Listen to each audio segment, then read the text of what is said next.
thought he was. I'm listening to. So, now this is where religion comes in, okay? The point I'm getting at is, you know, money and wealth and everything says that it'll make you happy if you get something, but you get your ice cream, you get your Lego, you get your Nintendo, you get time to play hide and seek, but you get all of these and you end up still not being really happy. You still want either more, or doesn't make you happy, or someone breaks your toy, you feel sad. So this is where religion comes in and says, guess what, we have something to offer which will make you really happy if you're serious about it. So this is where different religions come in.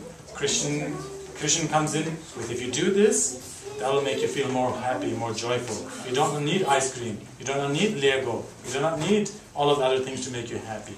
Then there's Buddhism comes in, and the Buddha taught something, and he says, if you practice this, that can make you happy. So, yes? So, my favorite thing to do is play Super Dog. Super Dog. Okay, what's that? How do you play that? Well, you just pretend that you're a super dog and you fight the bad guys and you save people from the bad guys. Oh, you see, that's my dream. I would like to invent a game that instead of going around shooting others to get points, you go around getting points by saving people. That's my game. Who would like to make a game like that? Yeah. I think we should all get together and make a good new game, which is about getting points about saving others, not killing others, right? Yeah, we should play that game. Wait, I thought we were doing singing. Yeah. No, we're having Michael. We did do something. Oh. So now I'll come to the story. Okay, I'll come to the story. The ancient story. Ancient story. Okay. So now, about Buddhism. What is Buddhism? Well, there was once upon a time, and this is a true story, but many stories start with once upon a time.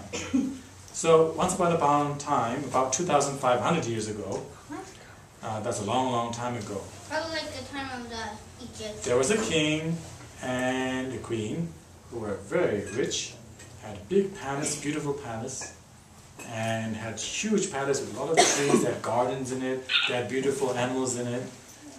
And then the king, what he really wanted was to have a child. What country is this in? This is in India. Oh. So in ancient India. That's where I knew. So the queen finally gave birth to a young handsome boy, and he was called, what do you think he was called? Yeah. Buddha. Well, not yet. No, you're going too far here. Siddhartha? He's called a prince, and Prince Siddhartha. Then he was given the name Siddhartha. So there's Prince Siddhartha, very beautiful boy, and he grew up to be a very handsome prince. And as a prince, his father and mother wanted to give him all the best things. So he had the coolest games that you could get at that time. He got the best kind of food. He wanted ice cream, they'd give him ice cream. He wanted a nice meal, whatever it was, pizza. Well, they didn't have pizza in those days, but in India, there had things like samosas and lentils called dal and stuff, but a lot of delicious food. So he would get all the nice meals. And the king, they went to an astrologer, and the astrologer said, if your son decides to be a king, he would become the greatest king, a really great king. But if he decides to choose another lifestyle, he would actually become like a spiritual person.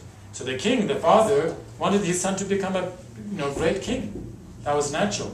So he made sure that his son would have only the good things, would only the best of life. He had the best education, he learned all the skills, but he was not allowed to go outside of the palace. He was not allowed to go outside of the palace.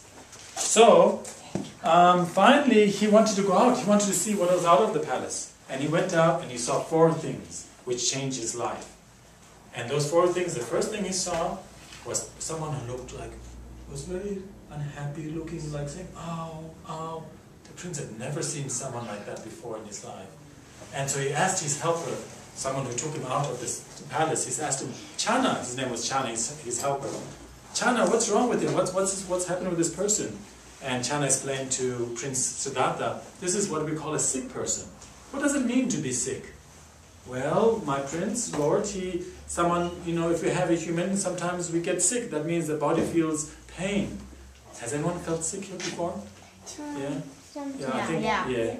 Nathan had to get sick on Halloween. Okay. Well, you see, we all do get sick at some time. And feels quite miserable. Halloween too. I love Halloween.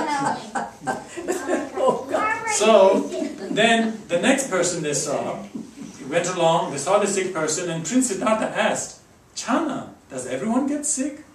And Chana had to say, well, yes, if you're a human, you do get sick. The prince said, will I get sick someday? And Chana had to say, my lord prince, you may be the greatest prince, you might be the handsomest prince, but you will get sick someday. Prince said, oh, it never occurred to me that I'll get sick someday.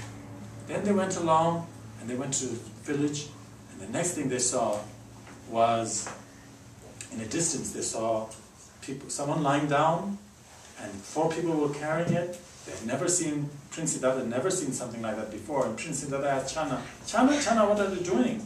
What's that person? Oh no, first, before they saw that, they saw something else. Sorry, I forgot, I'm losing track here.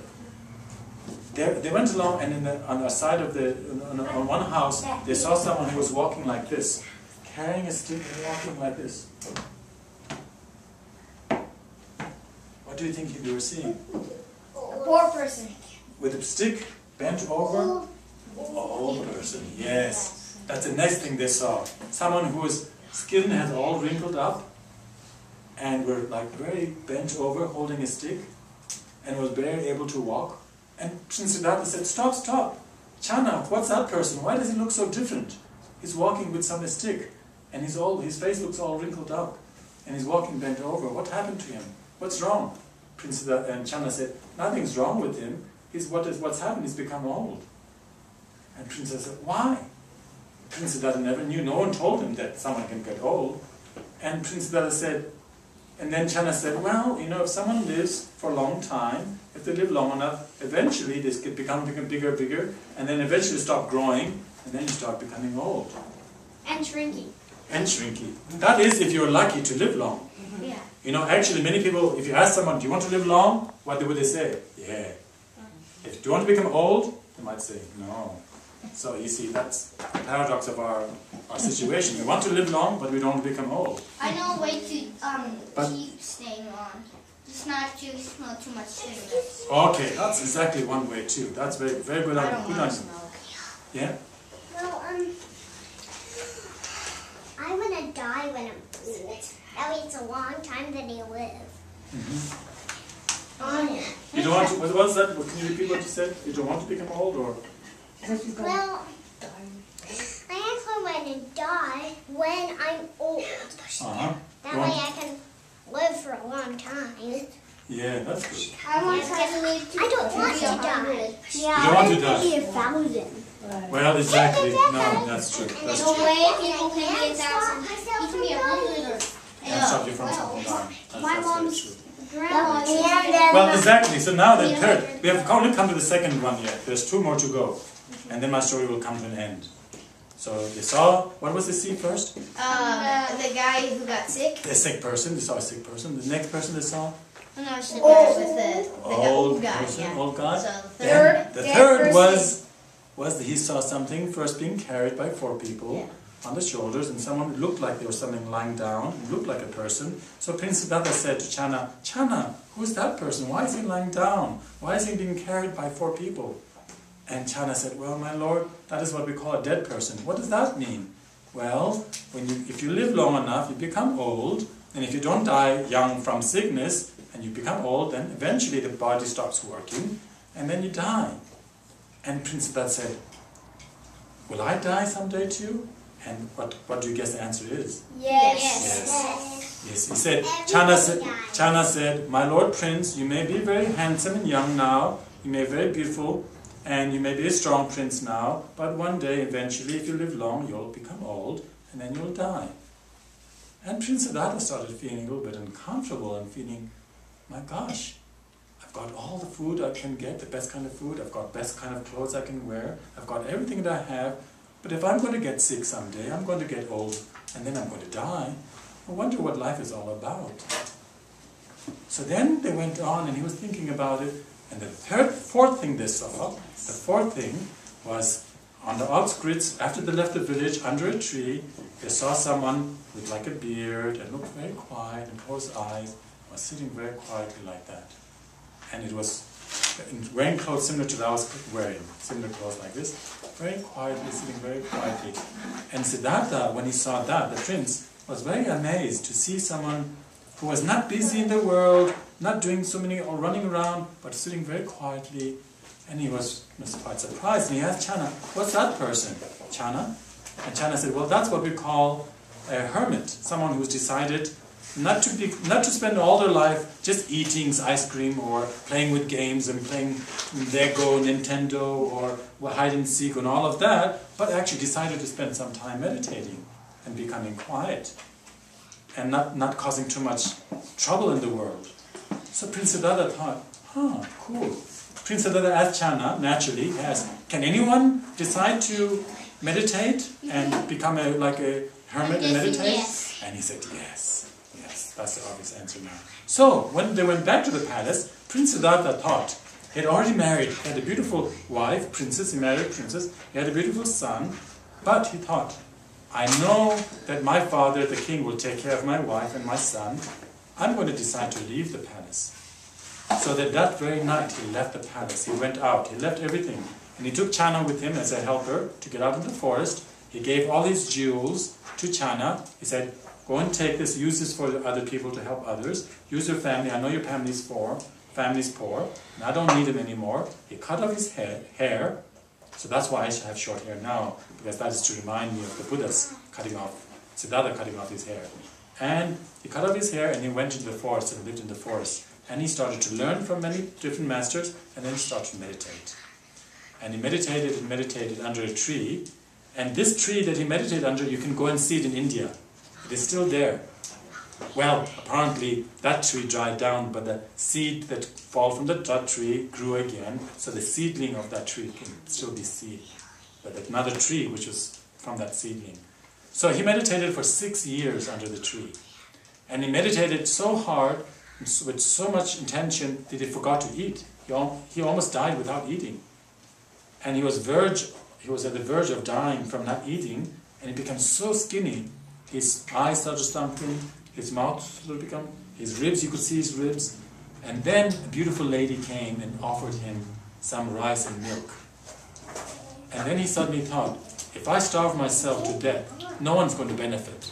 If I die, I'm going to die too soon. So I might as well accept the rice and milk, and I'm going to nourish my body, and then I'm going to meditate even longer.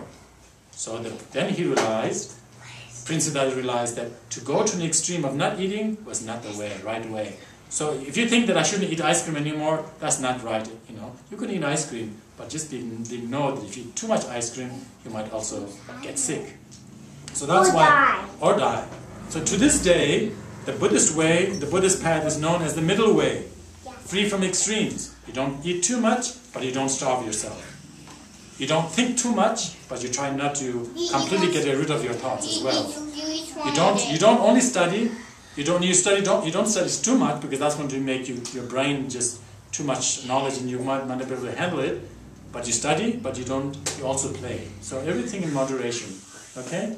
So then, after meditating for 6 years, suddenly he was sitting like that, and others were criticizing him for taking the milk and the rice, and saying, "Oh, he was a prince. He never was going to make it anyway. Look, you see, he's accepted something from a girl. He said he was leaving the palace, but look at him now." But he didn't mind. People criticized him. He didn't mind. He knew what he was doing. He meditated, continued to meditate. And one day, it was like the lights turning on.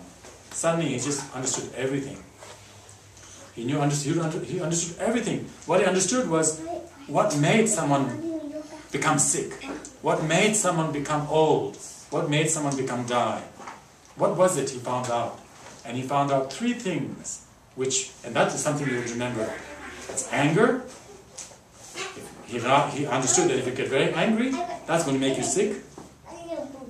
Or if you're too greedy, if you eat too much ice cream, as you said before, you can get sick and die. You said that earlier. That's true, he found that out. And so becoming too angry, too greedy. But then he was trying to think, but why do I get angry? Why am I greedy? Then the 3rd thing he found out was because he didn't know any better. It's called ignorance. If you don't know any better, you get angry. If you don't know any better, you become greedy. But guess what? By becoming angry and greedy, we suffer more. We get sick. We become uncomfortable. Like that. So that's what the Buddha found out. And when he found that out, he thought, okay, I understood that. I got the wisdom. I'm not going to get angry anymore. I'm not going to get greedy anymore. And guess what? He became really happy. And he wanted to share that happiness with others. And he started telling them, get rid of your anger, get rid of your greediness. Now it's not so easy, but it is possible. It was possible for Buddha, so it's possible for us. So that's what he taught.